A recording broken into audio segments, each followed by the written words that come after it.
여러분 최근 우리 금융지주 차트 보셨습니까? 52주째 신고가를 기록을 하고 있습니다. 이 다음 달 본격적으로 민영화를 앞두고 있는데 업비트의 두나무가 지분 인수에 관심이 있다고 하죠. 가상화폐 기업이 진짜 화폐인 우리나라의 거의 제1 제도권의 금융회사를 인수하겠다고 하는 것. 저는 정말 상전벽해가 아닐 수 없다라는 생각이 드는데 관련 호재가 앞으로 주식시장에 어떤 아이디어를 제공할지 오늘 결정적 투자에서 살펴봅니다. 블루오크의 이동훈 대표 모셨습니다. 어서 오십시오, 대표님. 예, 안녕하세요. 대표님도 정말 제가 10년 만에 뵙습니다만 예. 대표님도 이 시장에 굉장히 팬들이 많으시잖아요. 예. 오늘 정말 반갑고 활약을 또 기대하겠습니다. 예, 열심히 하겠습니다. 예, 우리금융지주 차트 보셨습니까? 요즘 엄청나요. 예. 뭐 최근에 이제 증시 상황하고 좀 비교를 해보면 좀 두드러지게 올라가는 편이긴 하잖아요. 네. 그러니까 근데 최근에 증시가 보면 걱정이 많아서 시장이 좀 주춤거리고 있었거든요. 네. 그래서 투자들이 생각해 보면 그 걱정 요인을 보면 금리가 자꾸 올라갈 것 같다라는 걱정이 있었는데 금리가 올라갈 것 같을 때 대표적인 수혜주 또 금융주 꼽다 보니까 여기서 이제 금융주가 올라갔고 특히 또 뭐 매각 관련된 지분 매각 관련된 이슈가 더해져서 예. 이슈가 더해지다 보니까 좀 주목을 받았던 것 같습니다. 예, 사실 이 금융주는 무겁고 시장에서 아주 적극적으로 투자하기에는 그렇게 좀 재미없는 종목이라는 인식이 강했잖아요. 예. 근데 여러 가지 겹호재가 좀 있었던 것 같습니다. 예. 예. 지금 생각을 해보면 이제 금융주가 대표적으로 호재를 받는 게 보통 금리 인상할 때 원래 금융주가 인기가 없거든요. 보통 뭐 PBR 0.5배 이하에서 거래되고 뭐 영원히 저평가 주식이 금융주거든요. 근데 맞아요. 가끔가다 한 번씩 부각될 때가 이제 금리가 올라간다라는 이슈가 나올 때 금리 인상 수혜주다. 그러니까 뭐 사람들한테 이제 저금리로 돈을 많이 모아서 비싼 금리로 대출을 해줄 수 있기 때문에 이익이 증가되는 그런 구조가 되죠. 그래서 이런 부분들의 주목을 받는 데다가 뭐 더해진 재료라고 말씀해 주셨습니다만 이제 매각이 되면 아무래도 비싼 가격에 파는 게 좋은데 하필이면 또 지금이 이익이 증가되는 실적이 계속해서 올라가는 좋고. 구간이거든요. 그래서 이런 것들이 실적, M&A라는 재료, 그다음에 금리 변수 이 세 가지가 복합적으로 작용되는 타이밍이다 보니까 투자자들의 관심이 좀 어려운 시기에 재료 많은 종목에 집중하자 이렇게 된 것 같습니다. 게다가 그 지분 인수에 참여하겠다는 회사가 지금 가장 시장에서 뜨거운 가상화폐로 아주 엄청난 실적 올린 두나무라서 더 그런 것 같습니다. 그 두나무가 여기에 왜 관심을 가졌을까 생각을 해보면 두 가지인 것 같습니다. 이제 하나는 사업을 확장해 보자. 그러니까 증권 거래 대행하는 그러니까 증권 플러스라는 게 있고 가상화폐 하고 있고 여기에 이제 금융업까지 진출하게 되면 사실상 금융 다 갖는 거에 다 되거든요. 갖는 거죠. 네, 그러니까 다 갖게 되죠. 예. 네.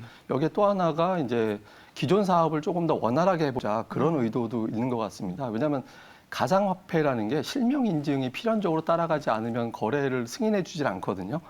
그런데 이 실명 인증, 계좌에 대한 실명 인증을 담당하는 게 은행이잖아요. 네, 은행이다 보니까 은행이 갑이고 이 두나무가 을이 되는 상황이 됐는데 이걸 갖다가 만약에 이제 갑을 인수하게 되면 사실상 갑을 다 갖게 되면서 사업을 확장하는 데 수월하게 되죠. 혼자 다 할 수 있게 되는 거죠. 올인원 서비스가 되는 거죠. 그러니까. 이게 또 이제 회사 입장에서는 어려웠던 게 이게 딱 한 번 실명 인증이 된다라고 해서 고정되는 게 아니라 주기적으로 계속 재계약을 해야 되잖아요. 그러니까 이런 재계약을 하는 어려움도 해소될 수 있다는 점에서 보면 두나무 입장에서는 상당히 좀 윈이 될 수도 있고 또 돈 많이 벌었잖아요. 네, 진짜요. 네, 그러니까 뭐 상반기에 거둬들인 영업이익 봐서는 뭐 우리금융 인수할 만하다라는 평가가 나올 정도니까 맞습니다. 시장에서는 가능성 높게 평가하는 것 같습니다. 지금 여러 회사들에게 눈독을 들이고 있는데 우리금융지주를 눈독을 들이는 것이 충분히 합리적인 그 논리가 형성이 되기 때문에 시장에서도 관심이 큰 것 같습니다. K뱅크로는 부족한 거죠. 그래서 우리금융지주를 인수해서 이제는 그냥 가상화폐 회사가 아니라 본격적인 금융지주 회사로 성장하겠다는 어떤 포부를 드러낸 것 같습니다. 근데 아무래도 근데 조금 시장에서는 리스크 요인도 있는 것 같습니다. 왜냐하면 가상화폐라는 게 이제 등락이 워낙 거대다 보니까 이 회사의 어떤 일관된 영업이익이라든가 이런 추이가 지금같이 꾸준히 나온다라고 보기는 어렵거든요. 가장 정점에 있는 구간에서 실적이 나왔다라고 보기 때문에 이후에 뭐 이익이 줄어들게 됐을 때 현금 유동성이라든가 이런 부분들에 대한 안정성이 좀 의심받을 수 있어서 이런 부분들이 아마 실제 서류 심사할 때는 조금 이제 문제점으로도 지적될 가능성은 있어 보입니다. 그렇다면 저희 사실은 이제 11월 달에 본격적으로 윤곽이 드러날 텐데 그 전까지는 지금 일단은 기대감이 주가에 반영이 되고 있는 것을 우리가 확인을 하고 있습니다. 근데 이제 이게 재료가 노출이 되고 결정이 되면 시장은 또 재료 노출로 보고 착실을 하시는 분들도 계실 것 같은데 미리 좀 예상을 해볼 수 있겠습니까? 뭐 조금 전에 제가 말씀드릴 때 그러니까 이 주가를 주가를 끌어올리는 동력이 세 가지가 있었다라고 말씀드렸잖아요. 금리 예. 인상기라는 점, 그다음에 실적이 좋아지고 있는 주기에 접어들었다는 점, 세 번째가 이제 매각 이슈였거든요. 근데 세 개 중에 두 개가 소진되지 않았기 때문에 그러니까 하나가 소진됐을 때 관련된 재료를 중점적으로 보고 들어오신 분들은 분명히 좀 주식을 매도할 가능성이 높습니다. 그래서 그 시점에서는 한 차례 출렁거릴 수는 있겠지만 지금의 주가 위치 자체가 그렇게 비싸다, 올라오긴 했지만 비싸다라고 평가하기는 어렵고, 그리고 우리나라도 그렇고 미국도 이제 금리 인상을 네. 시작하는 초기 단계에 해당되거든요. 그래서 기조적이죠, 이제. 예, 그래서 금리 인상 국면에서 주가가 뭐 한 6개월 이내에 꺾인 적은 없었거든요. 그래서 아마도 좀 단기적으로는 출렁거림이 나올 수는 있겠지만 추가적인 상승 가능성도 충분히 있다, 이렇게 봐야겠습니다. 근데 이제 분명히 다른 금융주들에 비해서 돋보이는 것이 이 인수와 관련된 이슈가 예. 주가를 가장 끌어올리는 가장 예, 메인 예. 트리거가 되지 않을까라는 예. 생각이 듭니다. 그래서 앞서 저희 그 두나무 얘기만 했습니다만 지금 우리 금융지주의 지분 인수에 대한 후보가 누구인지, 여기서 누가 가장 유력한지 이 시나리오를 그려보는 것도 앞으로 주가를 전망하는 데 상당히 중요할 것 같은데요. 뭐 대체를 보면 이제 뭐 금융사들이 있고, 그다음에 이제 건설사 컨소시엄, 호남 이제 저 호반건설이라든가 이런 데가 네. 있고, 대부분 이제 금융 쪽이잖아요. 뭐 증권사, 은행사가 이제 컨소시엄이 됐는데, 시장에서는 가장 이제 자연스러운 건 역시 이제 금융사, 증권사 컨소시엄이 되는 게 제일 자연스럽다, 이렇게 이제 평가를 하고는 있거든요. 근데 지금은 다 이름 거론되는 데가 이제 자금력이라든가 이런 것들이 다 비슷비슷해서 네. 좀 윤곽을 잡기는 어렵습니다만은 대체적인 시각은 금융사 컨소시엄 쪽에서 좀 가져가는 게 자연스럽지 않겠느냐, 이런 시각이 좀 우세한 것 같습니다. 네. 자, 그리고 만약에 이 재료가 노출이 된다고 하더라도 다른 또 이슈들이 있기 때문에 그것을 주가 어떤 뭐랄까 추가 상승의 재료 소멸로 보기에는 좀 힘들다라는 말씀을 해주셨는데, 자, 우리금융 M&A에 대한 이야기를 계속 하고 있습니다. 우리금융 실탄이 6조 원이잖아요. 예. M&A 어떤 회사를 인수하기도 충분한 금액입니다. 예. 앞으로 어떤 M&A 이슈가 계속 나올 것 같습니까? 지금 금융하는 회사 쪽에서는 사실 인수할 수 있는 거는 크게 두 개 정도겠죠. 그러니까 네. 증권사, 다음에 이제 보험사.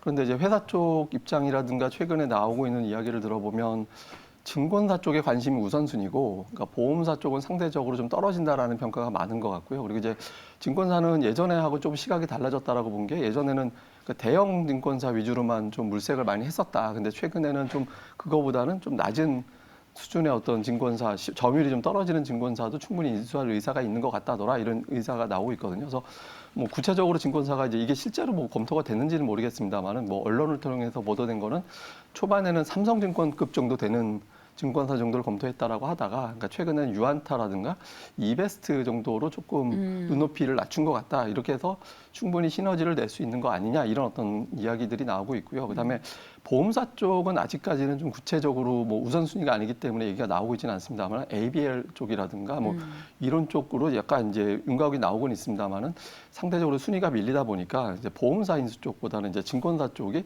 현실적으로 빠를 것 같다라고 합니다. 다만 이제 조금 시간이 걸릴 수도 있는 게 매물이 없다라고 하거든요. 최근에 워낙 증시가 화랑이다 보니까. 그렇죠. 누가 팔려고 하겠어요. 네, 그러니까 지금은 돈 벌 수 있는 사업체다 보니까 이제 예. 쉽게 매각을 안 하려고 하는데, 근데 예. 예전부터 꾸준하게 나오던 오르내리던 중소형 증권사들은 있었거든요. 아까 말씀드렸던 거 이외에도. 그래서 아마 좀 실제로 이제 이런 대주주가 바뀌어도 이런 작업이 추진되기 때문에 이유가 된다라면 중견급의 증권사 정도는 아마 인수가 가능할 거로 보고 있습니다. 네. M&A 이슈는 꾸준히 좀 지켜볼 필요가 있을 것 같습니다. 그냥 뉴스로도 상당히 재미있는 소재예요. 저희가 그럼 M&A 이슈를 하나 봤고요. 나머지 두 가지, 하나는 금리 인상 수혜주, 그리고 또 하나는 이제 배당주로서의 매력입니다. 예. 금리 인상 시기에 실제로 이게 금융주가 정말 수혜를 받았는지 생각을 해보면 거기에 대해서 저도 뚜렷하게 그렇다라고 대답을 좀 하기 힘든 것 같아요. 예. 우리나라가 이제 금리가 올라갔던 시기가 대략적으로 2005년도 때하고 2010년도 때가 우리나라가 이제 금리가 최소 2번 이상 금리가 올라가던 시점이었거든요. 근데 뭐 금리 인상하는 시기에 분명히 올라갔습니다. 그러니까 이제 금융주나 증권주들까지도 다 올라가는 경향이 있었거든요. 근데 중요한 건 그때 금융증권주가 좋아서 올라간 게 아니라 지수가 올라갔었습니다. 2005년도 때는 그때 중국 모멘텀 불거지면서 코스피가 1200에서 2000 갈 때였고요. 그다음에 2010년도 그때는 또 이제 금융위기 지나가고 나서 이제 유동성 들어오면서 1700에서 2000 갈 때였거든요. 그러니까 두 종목이 올라간 게 금리 인상 때문에 올라간 게 아니라 증시 분위기가 그렇게 돼서 올라갔다, 이렇게 이제 봐야 될 것 같습니다. 그러니까 코스피 인덱스와 연동해서 올라갔다. 네, 그렇다고 봐야 되죠. 그럼 지금도 이 금리 인상에 따른 직접적인 수혜를 받을 수 있다라고 딱 확정해서 얘기하기도 힘든 구조예요. 시장도. 그렇죠? 앞으로 추가 상승의 재료가 있는지에 대한 고민이 많은 만큼 예. 그렇게 볼 수 있지 않겠습니까?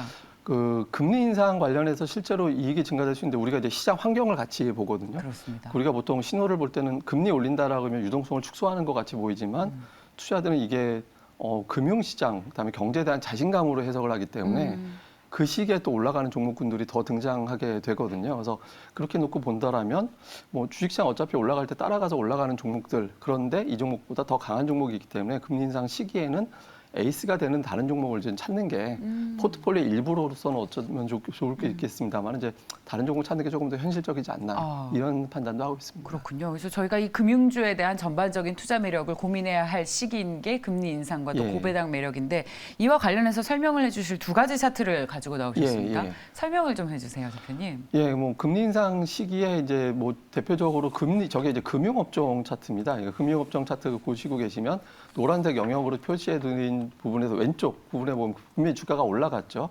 그러니까 오른쪽 부분이 빠졌던 거는 그때 당시에 이제 이 종목의 업종이 나빠서가 아니라 그때 이제 그리스 재정 위기라든가 이런 것들이 불거지던 시점에 시장 자체가 안 좋아서 빠진 건데 예. 어쨌든 왼쪽 구간 보시면 주가가 올라가 있잖아요.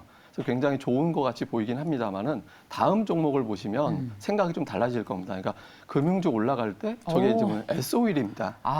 예, 그러니까 S-오일 이런 거 올라갈 때 우리가 생각해 보면 저때 뭐 예전에 이제 전차 장세, 차화정 장세 이런 때 펼쳐졌을 때잖아요. 그러네요. 그러니까 증시가 강하게 올라갈 때 금융주는 어느 정도 흉내내면서 올라가는 종목이 되고 금융주가 올라가는 상황, 증시가 올라가는 상황에서는 이제 에이스급이 되는 흐름이 나오거든요. 그러니까 예전에 2005년도 때 증시가 강세 보일 때는 그때 이제 중국이 전 세계 공장 짓는다라고 해서 해운주, 조선주, 철강주 이런 종목군들이 중국에서 공장 지면 이제 다 실어 날라야 되니까 그렇습니다. 그런 종목들이 강세에 보이면서 그때 10배 막 이렇게 올라갔을 때였거든요. 그러니까 그 시기에 맞는 주도주가 따로 등장하기 때문에 금리 올라간다라고 해서 이제 반드시 금융주에 집중하기보다는 좀 그때 당시 에이스가 되는 종목을 좀 분산하는 그런 전략도 필요한 것 같습니다. 너무나 솔직한 금융주가 코스피 인덱스가 올라갈 때 흉내내는 주식이다. 예, 인덱스만큼 오르지 어떤 폭발적인 추가 상승의 수익을 주기는 힘들다라는 예. 말씀을 해주셨습니다.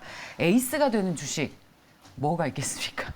지금은 사실 코스피보다 이제 코스닥 쪽에서 그러니까 네. 엔터, 미디어, 메타버스 뭐 이런 종목군들이 이제 주로 많이 봤잖아요. 근데 시가총액 규모가 다르기 때문에 이제 주도라고 보기는 어렵고 결국에는 지금 2차 전지에 대한 수요가 계속 늘어날 수 있기 때문에 2차 전지 관련해서는 조금 올라갈 수 있지 않을까 보는데요. 제가 이거 하나는 팁으로 말씀을 드리면 네이버 또는 이제 카카오를 주목하고 계시잖아요. 근데 우리나라 시가총액 2위하고 3위 종목이 뒤집히려면 영업이익이나 순이익이 역전되지 않는 한 2, 3위가 될 수 없는데 지금 네이버하고 카카오는 순이익이라든가 시가총액 면에서는 하이닉스를 거의 다 따라잡았거든요.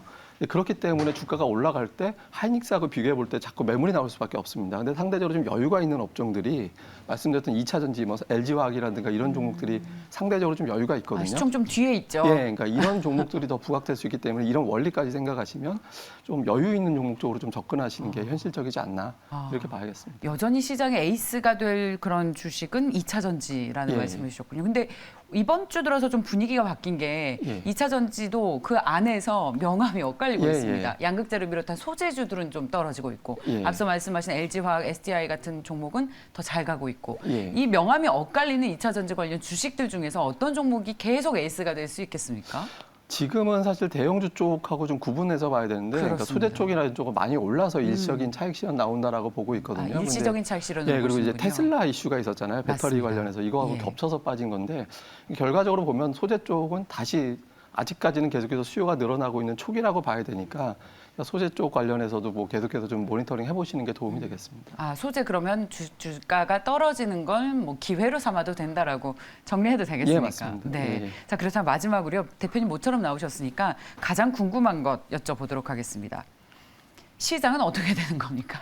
3천선에서. 예, 지금 코스피가 8개월 연속 올라갔다가 네. 4개월 정도 빠지는 거거든요. 근데 제가 보기에는 어떤 금리 인상이라든가 이런 이슈가 불거지면서 일시적으로 좀 숨고르게 하는 거 이상이라고 보긴 좀 어려울 것 같고요. 그리고 인플레이션이 금융 시스템을 붕괴시킬 정도의 상황으로 끌고 갈 것 같지는 않거든요.